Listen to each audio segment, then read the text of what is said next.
también de Costa Rica, en la zona atlántica, y somos una iglesia muy pequeña. Somos una iglesia muy pequeña, en un pueblo totalmente rural, totalmente de campo, rodeado de fincas bananeras, rodeado de fincas de ganadería, y es un pueblo sumamente pequeño. La población de nuestra congregación es la mitad o menos de la población de acá. Y ustedes quizás dirán, bueno, ¿y por qué una iglesia tan pequeña sale a hacer misiones? ¿Por qué una iglesia tan pequeña teniendo tanta necesidad en su congregación, en su pueblo, en la provincia de Limón, que es una provincia bastante conflictiva? ¿Por qué salimos a hacer misiones? Bueno, y es parte de lo que en esta mañana quisiera compartir también con ustedes, porque es servirle al Señor, es sumamente con alegría. Estamos muy alegres de estar aquí. Tenemos meses de estar planeando esto con el pastor Jairo, y por algunas situaciones se ha impedido nuestra salida. Una de ellas fue la última, que mi papá se enfermó, estuvo bastante grave en el hospital, estuvo como 2 semanas con una situación bastante crítica de su salud. Bendito Dios, ya se ha recuperado bastante bien. Hay algunos cuidados que tiene que seguir, es un adulto mayor. Pero en fin, han pasado diferentes situaciones que han impedido que podamos venir. Pero nuestro deseo no se ha apagado, y bueno, fijamos la fecha para el 1 de febrero y desde ayer estamos acá, un viaje de, bueno, en total ya lo que fueron el papeleo de aduanas y todo lo demás, duramos 12 horas en total, desde que salimos de nuestra casa hasta que llegamos al campamento, fueron 12 horas, ya no sentía ni la espalda de estar ahí en el microbús manejando, pero en fin, es una bendición para nosotros estar acá. Y de verdad, hermanos, tenemos nuestro corazón lleno de alegría. Es nuestra primera experiencia misionera fuera de Costa Rica en hacer algo así. Yo quiero invitarle también a ustedes, y es parte de lo que quiero compartir en esta mañana, a que ustedes también tengan un corazón misionero, un corazón por las misiones. Y cuando hacemos eso, realmente con un corazón genuino, con un corazón lleno de adoración en primer lugar a Dios, nuestro corazón se llena de alegría. Porque cuando hacemos la voluntad de Dios, aunque a veces no es fácil obedecerla, aunque a veces es difícil hacerla, pero cuando estamos seguros que Dios nos pide algo y lo hacemos, nuestro corazón se llena de alegría. Pregúntale a los apóstoles, ellos estaban con tristeza o quejándose cuando estaban en las cárceles. Estaban con alegría. De hecho, Pablo escribe una carta que habla del gozo y el regocijo estando en una cárcel, porque sabía que estaba haciendo la voluntad de Dios. Y estaba en un lugar donde quizás no era justo, no era, no era bueno. Podía decir un montón de cosas de ese lugar estando en una cárcel, pero él sabía que era la voluntad de Dios. Y cuando se hace la voluntad de Dios, nuestro corazón se llena de alegría. Así que cuando Dios te pide hacer algo, a veces pensamos que el servicio más importante es el que está aquí al frente. Y qué pereza cuando nos toque limpiar las sillas nada más o recogerlas. Y no vemos esas cosas tan importantes, pero cuando Dios nos pida, cuando Dios es el que ponga en nuestro corazón hacer algo y lo hacemos, nuestro corazón se llena de alegría, porque servir a Dios es con alegría. Vamos a ver, hermanos, si quisiera compartir rápidamente con ustedes, primeramente, el por qué estamos haciendo este viaje misionero y también motivarles a ustedes a que también puedan participar de nosotros. Siendo una iglesia tan pequeña, ¿podemos hacer misiones? Ustedes también, estoy seguro que sí. Vamos a orar. Padre, en el nombre de Jesús, Señor, en esta mañana te exalto y te doy muchísimas gracias por la bendición de poder estar aquí en este lugar de Panamá. Señor, tú estás respondiendo a una oración que por muchos meses hemos estado poniendo delante de ti. Y hoy, Señor, estamos viendo el cumplimiento de esta oración. Señor, tú estás respondiendo. Y oramos para que juntos nos edifiquemos con tu palabra a través de la exposición de ella, Señor, en esta mañana, Señor. Oramos para que nuestras vidas sean edificadas y fortalecidas, pero que sean con el poder de tu palabra, Señor. Te pido esto en el nombre de Jesús. Amén y amén. Bien, hermanos, rápidamente quiero que me acompañen algunos versículos que vamos a ver del Antiguo Testamento muy rápido para poder llegar puntualmente a un pensamiento y que es parte del motor del cual nosotros estamos haciendo este viaje misionero. Génesis capítulo 1, versículo 26 al versículo 28, un texto bastante conocido. Cuando Dios está creando al hombre, y hay una característica especial que dice ahí. Siempre se ha visto que la gran comisión que tiene la iglesia, que justamente es salir a las naciones, y ese es el objetivo de la iglesia local, salir a las naciones. Siempre hemos apuntado a que la gran comisión nace en Mateo capítulo 28, que de hecho que es lema en muchísimas iglesias. Y hacer discípulos, ¿a dónde? A todas las naciones, bautizándolos en el nombre del Padre, del Hijo y del Espíritu Santo. Pero estudiando la palabra de Dios de una forma muy detenida, me doy cuenta que el corazón de Dios desde un principio ha estado sobre toda la tierra. Incluso cuando la tierra estaba vacía, su corazón ya estaba en toda la tierra. Vea lo que dice Génesis capítulo 1, versículo 26. Y movidos a este pensamiento es que nosotros como Iglesia Centroamericana del Atlántico estamos saliendo a hacer misiones. Dice, entonces dijo Dios, hagamos al hombre a nuestra imagen, conforme a nuestra semejanza, y señoree en los peces del mar, en las aves de los cielos, en las bestias, en toda la tierra, y en todo animal que se arrastra sobre la tierra. Y creó Dios al hombre a su imagen, a imagen de Dios lo creó, varón y hembra los creó. Ojo, es una pregunta muy fácil. Cuando Dios crea al hombre y a la mujer, con esa característica que se acaba de decir, a imagen de Dios. Ahora, la pregunta es una pregunta muy fácil, que el mismo capítulo nos lo dice. ¿Dónde estaban Adán y Eva? ¿En qué lugar estaban Adán y Eva cuando fueron creados? En el jardín del Edén. Era un lugar geográfico donde ellos estaban puestos. Era un paraíso, según lo que dice la Biblia. Era un lugar espectacular, según lo que dice la Biblia, donde tenían todo lo que necesitaban para subsistir. Estaban en un lugar geográfico, el jardín del Edén. Pero fíjense lo que dice en el versículo 28. Y les bendijo Dios, estando en ese lugar. Y les dijo, fructificad y multiplicados. Pero la siguiente frase a mí me llama muchísimo la atención y yo la tengo subrayada. Y dice, llenad la tierra. Fíjense que la tierra estaba vacía. Dios creó al hombre a su imagen. O sea, en otras palabras, Dios quería que toda la tierra fuera llena ¿de qué? De su imagen y semejanza. O sea, Adán y Eva tenían no solamente el permiso, tenían la orden de Dios de salir del Edén. Podían salir, sin embargo, podían regresar. O sea, en el capítulo 3, cuando ellos pecan, cuando son expulsados del Edén, el castigo es que no podían regresar al Edén. Sin embargo, en el capítulo 1 ellos tenían una orden, llenad la tierra. Desde Génesis capítulo 1, entonces usted y yo podemos encontrar que el corazón de Dios estaba sobre toda la tierra. No habían limitaciones geográficas para decir que esa era una nación, esa era otra, pero desde un principio el corazón de Dios estaba en toda la tierra. De hecho, si usted me acompaña rápidamente al capítulo 9 de Génesis, cuando Dios, por así decirlo, reinicia el sistema, después de que en el capítulo 6 Dios está hablando y él dice que la maldad de la humanidad había sido tanta que incluso todos sus pensamientos eran de continuo al mal. Había tanta maldad que Dios llama a un hombre, y usted lo conoce, Noé y su familia.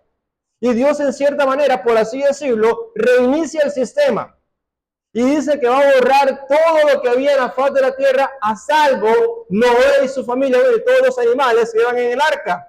Cuando Noé sale del arca, capítulo 9, versículo 1, díganme ustedes si se le parece algo que Dios le dijo a Adán y Eva. Le dice, cuando reinicia el sistema, como que dice Dios, vamos de nuevo. Y dice, bendijo Dios a Noé y a sus hijos. Y les dijo, ¿se les parece algo esa frase? Es exactamente lo que le dijo a Adán y Eva. Fructificad y multiplicaos y llenad la tierra. El corazón de Dios, querida iglesia, está sobre todas las naciones. Lo que pasa es, bueno, yo voy a hablar de la misión centroamericana en Costa Rica. Cuando hay reuniones de los pastores, pareciera que es una competencia más bien. ¿Quién tiene más ministerios? ¿Quién tiene más miembros? ¿Quién tiene mejor salario? ¿Quién tiene mejor instrumento? Pareciera una competencia. Y pareciera que están haciendo más bien lo que pasa en el capítulo 11. Acompáñenme rápidamente al capítulo 11 de Génesis, donde usted conoce lo que está pasando ahí, la construcción de la Torre de Babel. Y quiero leer los primeros versículos que se encuentran ahí. Voy a leer rápidamente. Capítulo 11. Tenía entonces toda la tierra una sola lengua y unas mismas palabras, Y aconteció que cuando salieron del oriente, hallaron una llanura en la tierra de Sinar y se establecieron allí. Y se dijeron unos a otros, vamos, hagamos ladrillo y cosámonos con fuego. Y les sirvió el ladrillo en lugar de piedra y el asfalto en lugar de mezcla. Y dijeron, vamos, edifiquémonos una ciudad y una torre, cuya cúspide llegue al cielo. Y hagámonos un nombre, ¿por qué? Por si fuéramos esparcidos ¿sobre dónde? Sobre la faz de toda la tierra. Ojo ahí, y ahí estaba el problema. El problema no era tanto la torre.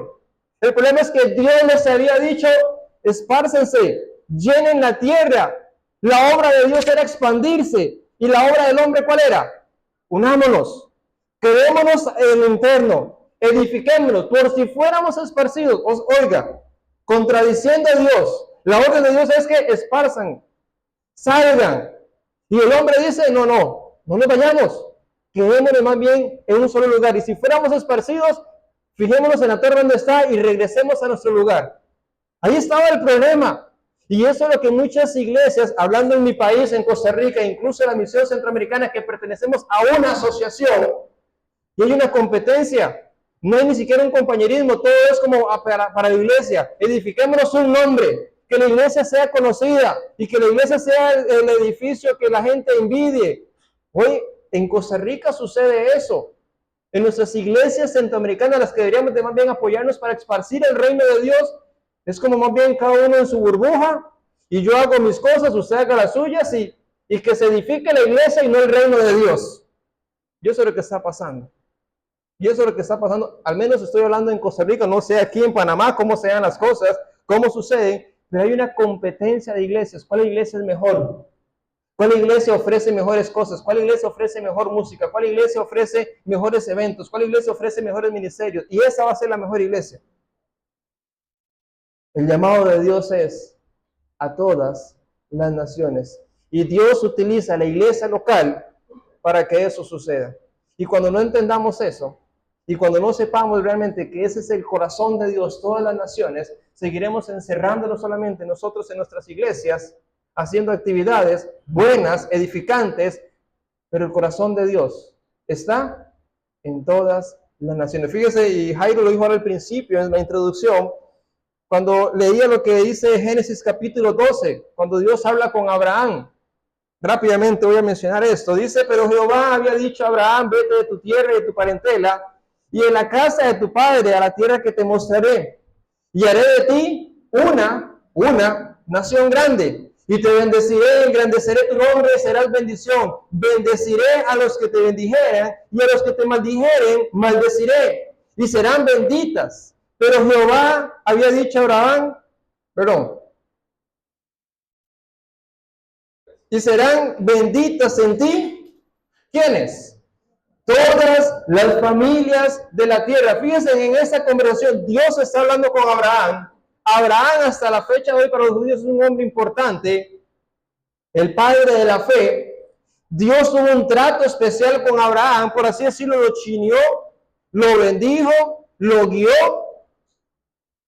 Pero dice, pero el corazón de Dios estaba, ok, voy a ver a Abraham de esta manera, tengo un trato especial con Abraham, pero mi corazón está en toda la tierra. En ti, Abraham, sí, yo se lo chineo, lo voy a bendecir, lo voy a cuidar, lo voy a proteger, pero no porque tenga una intención únicamente con él, sino que detrás de él dice, en ti serán benditas todas las familias de la tierra. Voy a leer otro versículo más, ahora no solamente hablándole a un hombre, ahora hablándole a una nación, a la nación de Israel. Éxodo capítulo 19, versículo 5 y versículo 6. Y dice, muchísimas gracias. Y dice, ahora pues, Éxodo 19, 5 al 6, dice, ahora pues, si diereis oído a mi voz y guardareis mi pacto, vosotros, al pueblo de Israel, vosotros seréis mi especial tesoro sobre todos los pueblos, porque mía es, ¿qué cosa? Mía es toda la tierra, dice el Señor. Ustedes, Israel, ustedes son mi especial tesoro, pero sin embargo, mía es toda la tierra. Vosotros me seréis un reino de sacerdotes y de gente santa. Estas son las palabras que diréis a los hijos de Israel. Y ahí sigue hablando el texto. Un versículo más, el Salmo 67. Una vez más Dios hablando del pueblo de Israel. Pero fíjense lo que le dice el pueblo de Israel a través del Salmo 67. Vamos a leerlo. Y dice así. Voy adelantándome yo para ganar tiempo. Salmo 67. Dios tenga misericordia de nosotros. Nuevamente, hablándole a una nación, a la nación especial de Dios, al pueblo de Israel. Dios tenga misericordia de nosotros y nos bendiga. Haga resplandecer su rostro sobre nosotros, sobre el pueblo de Israel. Para que sea conocido en la tierra tu camino. ¿En dónde? En todas las naciones tu salvación. Te alaben los pueblos, oh Dios. Todos los pueblos te alaben. Alégrense y gócense en las naciones, por juzgará a los pueblos con equidad y pastoreará a las naciones en la tierra. Te alaben los pueblos, oh Dios. Todos los pueblos te alaben. La tierra dará su fruto, nos bendecirá Dios, el Dios nuestro. Bendíganos Dios y ténganlo todos los términos de la tierra. Una vez más, Dios le habla a una nación, pero Él dice y está concentrado en todas las naciones, en toda la tierra. Desde Génesis capítulo 1, y sigo leyendo algunos versículos más. Isaías capítulo 49, hablándole a un profeta, versículo 5 y versículo 6. Y dice así la palabra de Dios. Ahora Dios está hablándole a un profeta, a un hombre de Dios que le habla al pueblo. Y le dice Dios al profeta, versículo 5 y versículo 6 del capítulo 49. Ahora pues, dice Jehová, el que me formó desde el vientre para ser su siervo, para hacer volver a él, a una nación, a Jacob, y para congregarle a Israel, porque estimado seré en los ojos de Jehová, y el Dios mío será mi fuerza. Dice, poco es para mí que tú seas mi siervo, para levantar las tribus de Jacob, y para que restaures el remanente de Israel. También te di por luz de las naciones, para que seas mi salvación. ¿Hasta dónde? Hasta lo postrero de la tierra. Qué interesante, queridos hermanos. Entonces, que la gran comisión para la iglesia no nace entonces en el Nuevo Testamento, sino que desde Génesis podemos ver que desde un principio el corazón de Dios estaba para todas las naciones. Siempre nos hemos enfocado en la gran comisión solamente viendo Mateo capítulo 28, Hechos capítulo 1, versículo 8, y me seréis testigos ¿en dónde? En Jerusalén, en Judea, en Samaria y hasta lo último de la tierra. Siempre desde Génesis ha sido así. Y cuando realmente nosotros entendemos que no estamos llamados solamente para estar reunidos en un solo lugar, edificándonos, lo cual es bueno, lo cual es saludable, lo cual es importante, pero cuando entendemos que Dios quiere a través de ustedes, se dirá, no, eso no es a través de mí, eso es a través del hermano espiritual, eso es a través del pastor nada más, eso es a través de las iglesias grandes, eso es a través de nada más de las iglesias fuertes. Nosotros somos un testimonio de que no es así. Hicimos un viaje largo, lleno de ilusiones, de sueños. Desde que Dios puso esto en nuestro corazón, dijimos, tenemos que salir. Y tenemos que hacer a cada persona que tengamos la oportunidad de contarles que Dios quiere todas las naciones y lo puede alcanzar a través de usted. No solamente orando, no solamente ofrendando, sino que también saliendo. Dios quiere usar tu vida. Yo aquí ando con jóvenes de los 13 años a los 19 años. Son adolescentes que me están acompañando. Desde los 13 a los 19 años. Bueno, yo ando entre los 15. O sea, estoy entre los más jóvenes. De segundo tiempo y tiempo extra ya. Pero lo que te estoy tratando de decir, no solamente con la Biblia, sino con nuestro testimonio, jóvenes de 13 años están viajando desde Costa Rica a hacer misiones a Panamá. Porque entendimos que Dios quiere todas las naciones para Él. Y una forma de hacerlo es siendo discípulos que hacen más discípulos. Es la forma en la cual Jesús nos enseñó. Y aquí está la parte más importante que quiero compartir con ustedes. No sé qué horas empecé. Ok. ¿Cómo alcanzamos a las naciones? ¿Solamente salimos y a ver qué hacemos? ¿Solamente ponemos un lugar de destino y nos vamos? ¿Qué hizo Jesús para alcanzar las naciones? ¿Qué hizo Jesús para poder abarcar al mundo entero? Yo quiero que me acompañen a 2 versículos del libro de Juan, y aquí vamos a comenzar, porque ya entendemos entonces que Dios quiere todas las naciones para Él. Ahora, ¿cómo lo hacemos? ¿Cuál es el ejemplo de Jesús? Juan capítulo 4.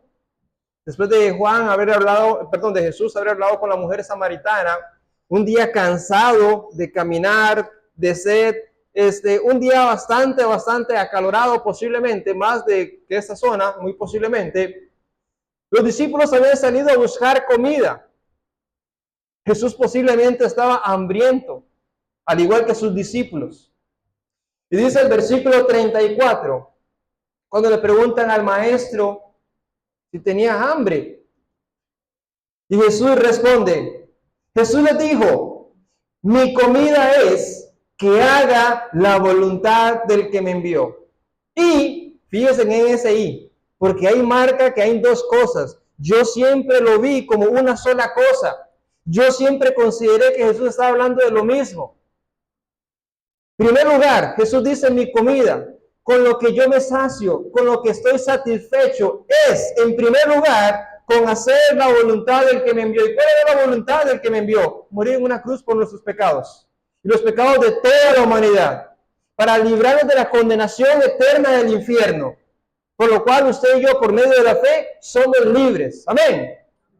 Usted y yo somos libres por la voluntad del Padre a través de Jesucristo, que murió en una cruz por nuestros pecados y que al tercer día resucitó. Y todo aquel que crea en Él no se pierda, mas tenga vida eterna. Usted y yo tenemos vida eterna no por ser cristianos, no por venir a la iglesia, sino porque Cristo está en nuestro corazón, porque esa fue su voluntad.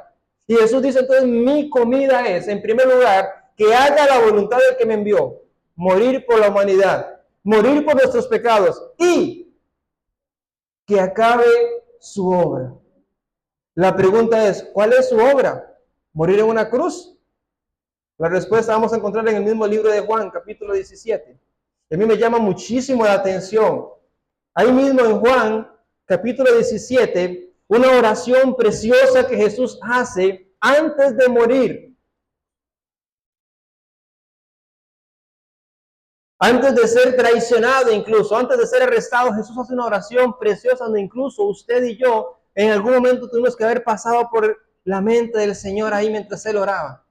Cuando Él oraba por los que van a ser alcanzados por la predicación de los apóstoles, ahí estábamos nuestros nombres. Hace una oración preciosa, pero en la introducción dice en el versículo 4, yo te he glorificado en la tierra. ¿Qué dice?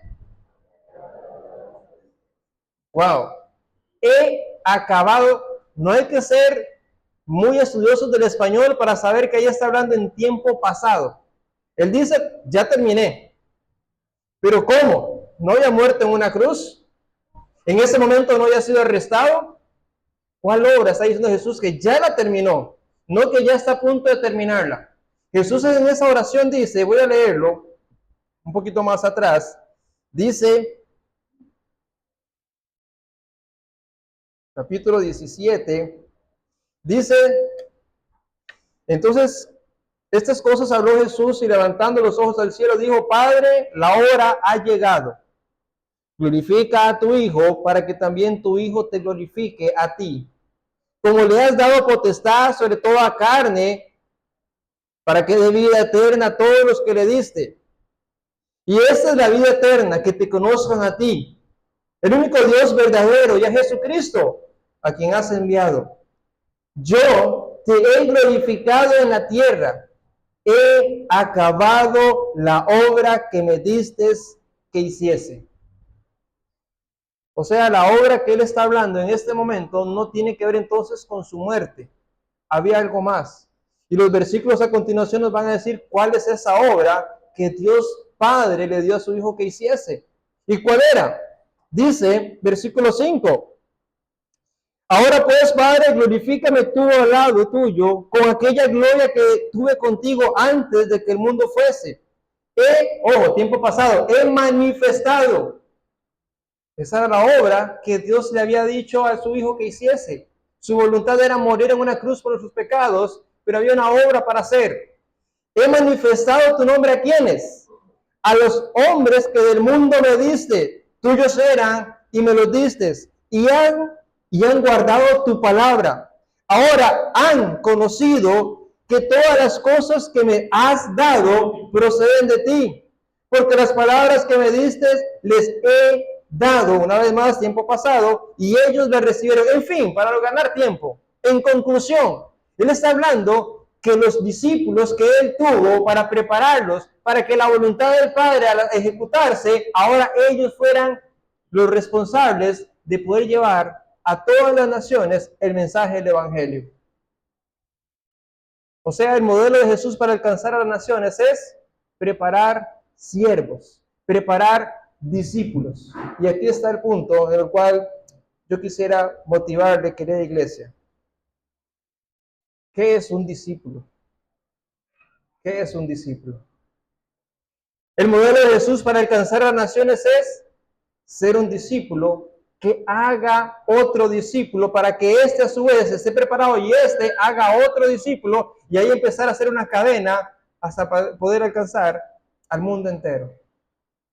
Yo tuve hermanos, quiero confesarles algo, y hasta que estoy conociendo y practicando todo este concepto, he podido tener paz.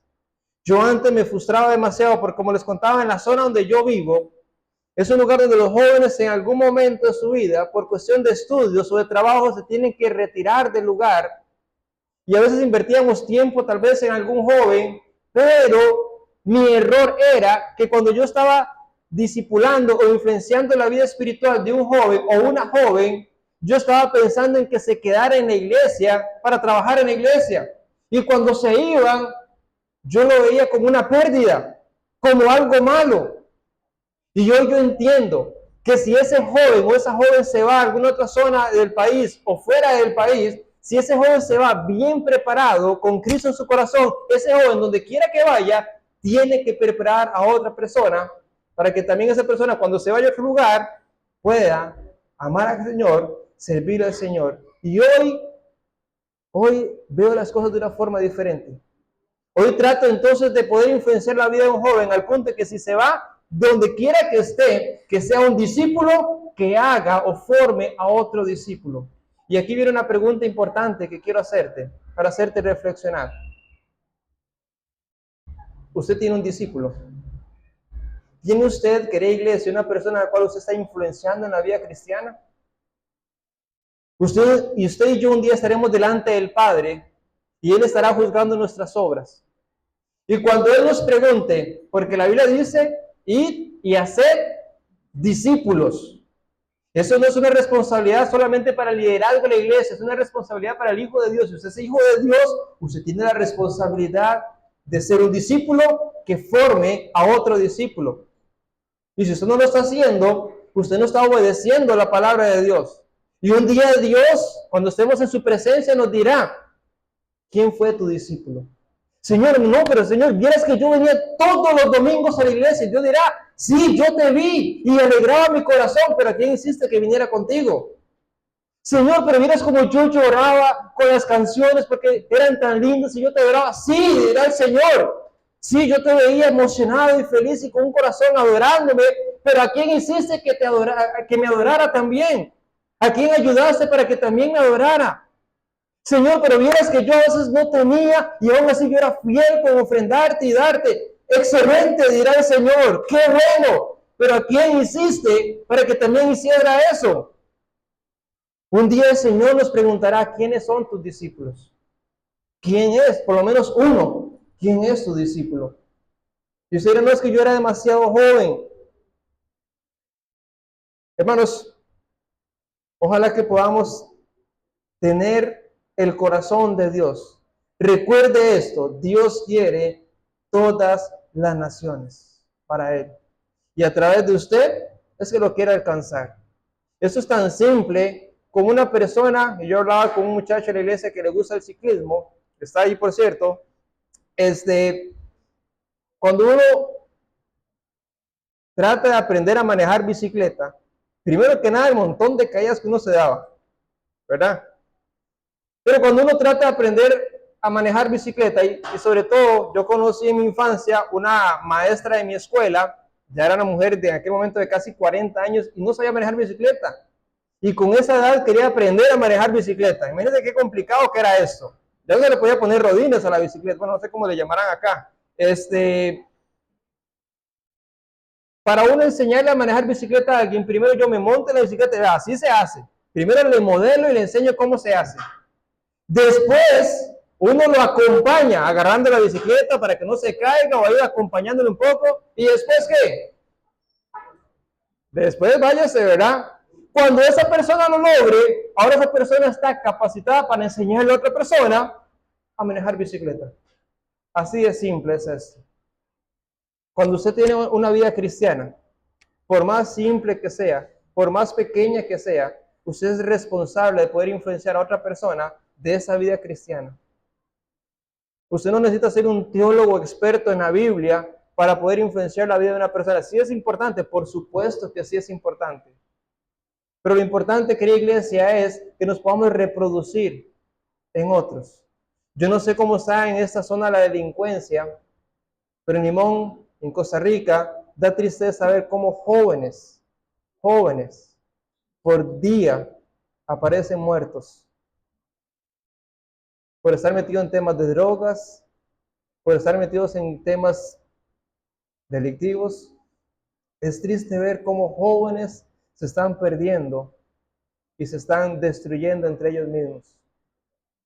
Hoy usted podría influenciar en la vida de algún joven, de algún niño. Yo no sé, igual, nuevamente digo, ¿verdad? No sé acá cómo es la zona, pero allá en Costa Rica, ya incluso niños de 8 años, no sé si menos, pero he conocido niños de hasta 8 años, ya con droga, con 12 años, ya con armas. Y eso realmente es triste. Pero podemos hacer algo nosotros diferente. Nosotros queríamos, entendiendo este mandato de Dios y este principio de Dios y el modelaje de Jesús, es que estamos tratando de salir de nuestra zona de confort y poder compartir con el máximo personas que podamos acerca de esta verdad de Dios. Porque yo era uno que antes tenía un concepto muy diferente de lo que era influenciar la vida de una persona. Porque yo antes estaba trabajando para edificar la iglesia. Porque yo antes estaba trabajando enfocado en cómo hacer que la iglesia creciera, lo cual es importante, pero cómo la iglesia sobresaliera en muchas cosas. Y me estaba olvidando algo que era más importante, el reino de Dios. Me estaba olvidando algo que era más importante. Y estaba yo también, en un momento me vi entonces involucrado también en la competencia de los pastores de la zona. ¿Qué tienen? ¿Qué tiene la iglesia? ¿Qué ofrece? ¿Cuánto pagan? Vea, hasta da vergüenza. De verdad, cuando yo comencé hace casi 8 años en este ministerio, y recuerdo muy bien, no voy a decirlo por respeto, pero hubo un pastor que se sentó conmigo en una reunión que había de pastores, se sentó conmigo. ¿Y cuánto gana? ¿Cuál es su salario? Porque sabía que la iglesia no es una iglesia muy pequeña, de hecho que ni siquiera hasta el día de hoy no recibimos un salario de parte de la iglesia. Y cuando yo le dije, ¿sabe qué me respondió él? En vez de decir, vamos hermano, qué bueno, el Señor te va a proveer. Usted no va a hablar mucho ahí. De verdad, le estoy hablando en serio. Le estoy hablando en serio. No, pues usted no va a hablar mucho ahí. Porque estaba viendo su servicio a Dios por medio de lo que recibía. Y jamás debe verse de esa manera. Y todavía hoy día esa competencia sigue dando. Yo tengo tantos miembros, yo tengo esto, yo tengo aquello, nosotros vamos a comprar aquello. Y el reino de Dios, ¿qué? Dios quiere alcanzar las naciones por medio de la iglesia local. Así que, iglesia, Jesucristo es el camino. no se conforme con solamente venir y regocijarse en el Señor, lo cual es lindo, venir y congregarse y saludarse y ese abrazo cristiano y ese afecto y ese carisma, qué rico es. Pero mientras nosotros nos estamos alegrando, hay personas que necesitan que usted pueda influenciar su vida. Puede ser el hijo o la hija suya, no sé, puede ser su sobrino, puede ser su nieto, puede ser su primo, puede ser su tío. Hay alguien afuera que está esperando que usted pueda influenciar su vida. Hay alguien incluso dentro de su casa, posiblemente, que está esperando que usted pueda influenciar su vida. Hay un vecino a la par, hay un vecino al frente, hay un vecino de la localidad que está esperando que usted pueda influenciar su vida.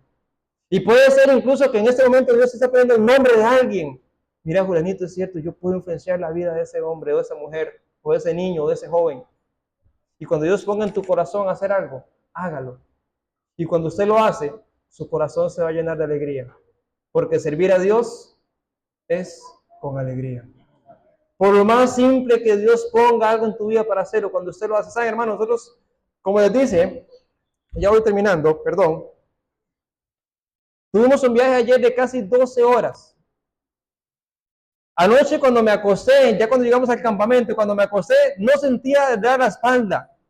Me costó dormirme, ¿saben por qué? Yo le decía a mi esposa, me dolían las piernas. Vinimos a visitar acá y fuimos al mall Federal a buscar un súper, a buscar unas compras que teníamos que hacer. Y mientras yo caminaba sentía las piernas que me hacían así. De verdad, con 15 años, ¿verdad? Sentía que las piernas me hacían así. Nunca había manejado tanto en un solo día. Y cuando me acosté sentía que las piernas me dolían tanto que me costó dormirme. Pero aún así, ¿saben qué? Mi corazón está lleno de alegría. Porque le estamos sirviendo al Señor. Porque estamos obedeciendo el mandato de Dios de salir a las naciones, de ser discípulos que hacen discípulos. Quizás no podemos influenciar la vida de nadie, pero estamos dándole la información bíblica para que usted pueda decir, yo quiero comenzar a influenciar la vida de alguien. Y cuando usted comienza a influenciar la vida de alguien, se imagine cuando usted esté delante de Dios y diga, Dios, aquí está mi discípulo. Y Dios te dirá, buen siervo fiel. Su corazón va a estar rebosando de alegría. No es lo mismo presentarse delante de Dios y decirle, Señor, yo te adoraba, Señor, yo te ofrendaba, Señor, yo cantaba, Señor, yo predicaba, Señor, yo hacía eso, que decirle, Señor, yo hice un discípulo para ti. Y qué rico es estando aquí en la tierra. ¿Saben, hermanos? Yo tengo tanta paz. Porque yo antes, en nuestra iglesia tenemos un ministerio de niños muy lindo, todos los sábados cada 15 días, tenemos prácticamente unos 30, a veces hasta más niños, un ministerio de jóvenes muy lindo también que el Señor nos ha permitido durante todo ese tiempo de tener. Y yo podría decirle, Señor, pero vea el ministerio que hacemos con los jóvenes, vea el ministerio que hacemos con los niños. Pero si yo me presentaba delante de Dios sin ningún discípulo, qué triste me sentiría. Hoy siento mi corazón lleno de satisfacción. Nosotros lo manejamos como hijos espirituales. Adoptamos a una persona a la cual decimos, y Pablo toma ese ejemplo, ya con eso voy a terminar. Pablo le dice, por ejemplo, a Timoteo, mi hijo. No sé si se lo ha visto en las cartas. De hecho, que cuando escribe a Filemón, él le dice a Filemón de Onésimo, un hombre que, bueno, por alguna razón usted puede conocer la historia, pero en fin, Pablo le dice que Onésimo es su hijo. No era un hijo engendrado en carne, pero sino en lo espiritual. Fue un hombre, Timoteo y Onésimo, y entre otros fueron hombres influenciados, y entonces él les llamaba hijos. Nosotros en la iglesia también lo estamos llamando de esa manera. Buscamos influenciar la vida de un joven a tal punto de modelarle, primeramente, modelarle la vida de Cristo, enseñarle la vida de Cristo, y que ese joven ahora después también se convierta en un padre espiritual, o sea, que también tenga un hijo. Aquí tenemos nuestros dos hijos espirituales, mi esposa y yo. Cristel, alza la mano, Cristel, para que la medio vean. Y Deiner con 19 años ya ha participado por lo menos 3 veces en el púlpito enseñando la palabra de Dios en nuestra iglesia, en aquel lugar. Se ha estado moldeando por medio de nosotros. Ahora nuestro deseo, ellos comenzaron el año pasado, nuestro deseo es que este año nos hagan abuelos espirituales. que tengan sus propios hijos espirituales y empezar a influenciar más vidas y poder alcanzar lo que Dios quiere, las naciones para Él. Iglesia, usted también lo puede hacer. Usted también lo puede hacer. El nombre que Dios ya le puso en su corazón, ore por esa persona, influencie la vida de esa persona, alcance a esa persona. Hay muchísimas cosas más que quería compartir acerca de conceptos de lo que es un discípulo, al menos de lo que estamos manejando nosotros y enseñando en la iglesia, pero por cuestión de tiempo no lo vamos a hacer. Pero yo quisiera terminar orando y motivando a la iglesia a que de verdad no es imposible salir a las naciones. No es imposible hacer la voluntad de Dios, al contrario, es posible porque cuando Dios pone algo en tu corazón para hacerlo, Dios te va a dar el recurso para hacerlo también. Para nosotros, nuevamente lo digo, como iglesia centroamericana, Pan de Vida de larga distancia, que es el lugar donde venimos, era imposible este viaje. La misma gente de la iglesia decía, están locos. Y aquí estamos. ¿Por nuestras finanzas? No, porque Dios proveyó. Porque cuando Dios pone algo en tu corazón, Dios te va a dar el recurso también para hacerlo. Así que bueno, iglesia, no es imposible servirle al Señor. Si Dios se lo pone en tu corazón, aunque usted no tenga el recurso para hacerlo, obedezca a Dios y verá cómo Dios hace milagros para hacer lo que quiere hacer en tu vida para servirle al Señor. Vamos a orar y de esa manera termina mi espacio.